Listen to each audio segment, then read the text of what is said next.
રાવણ અમુક વાતમાં દુખી બહુ થયો. કઈ વાતમાં? તો કે આખી જિંદગીમાં એ કોઈ દી ટી શર્ટ નો પહેરી હઈ ગયો. 10 માથા, 4 ડાબી બાજુ, 5 જમણી બાજુ, ટી શર્ટ ને ગળકાવવું કેમ? ને બીજું તો કે આડે પડખે કોઈ દી હુઈ ના હઈ ગયો.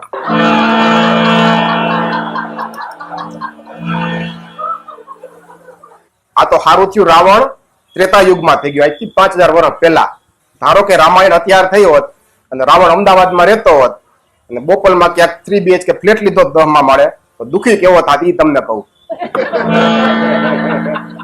ઈસકોને બસ માંથી ઉતરો હોય અને જેવો રિક્ષામાં બેહવા જાય, આ બાજુથી ઘરે તા ઓલી બાજુથી માથા નીકળી જાય